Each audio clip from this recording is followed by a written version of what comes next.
what I want to do is take a moment to share some of the soft pastel products that are on the market and some of the pastel surfaces, and then tell you what pastels work best for me.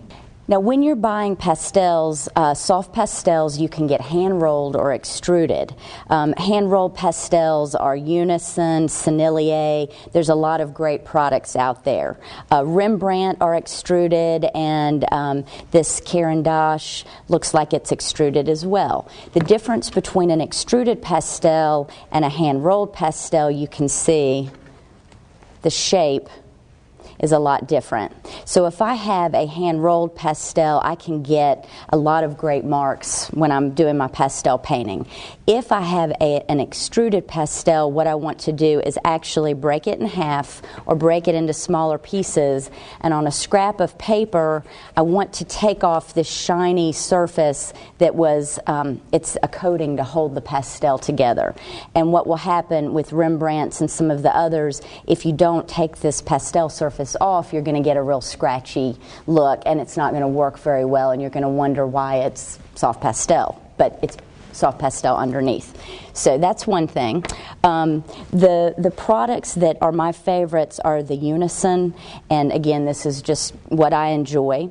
Whatever pastel you get, you should take the paper off of it. Consider that. And what I like to do is take my X-Acto knife and very carefully, with a sharp blade, just make an incision, and then I peel the wrapper off. If I want to keep a record of the color, what I can do is just make a little dot there, and then I have a record. I can tape this to a board, and that helps me with the colors, so I know what to order. With the hand-rolled pastels, I don't need to break them into smaller pieces. Occasionally I will drop one, or it will get broken from the pressure, and that's fine. Try when you're working with pastels to not use black. Use your color theory. Use, like for example, if I were doing something with red and green are complements, so I would use a dark green as opposed to a black. If you do use black, use it very sparingly.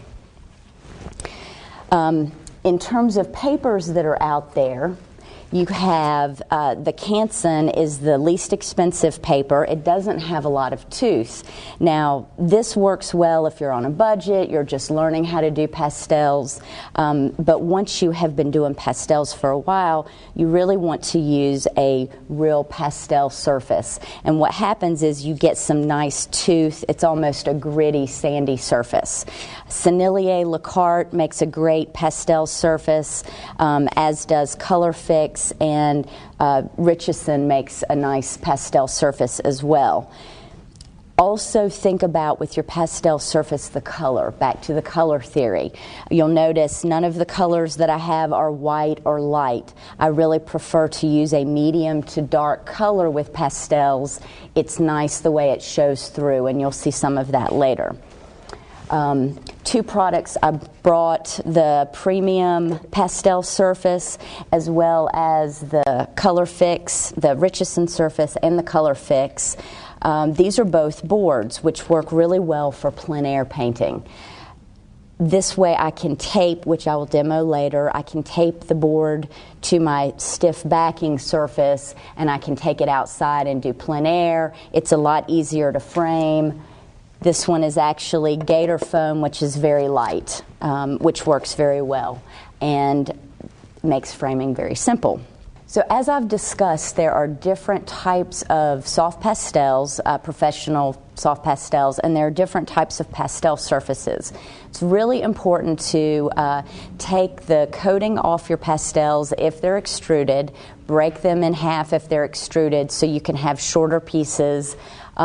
It's also important to use real pastel surfaces when you are doing pastel. This way it holds the pastel better and you don't use any fix. There's no need for fix in the end, because when you use spray fix on pastels, it does change the color.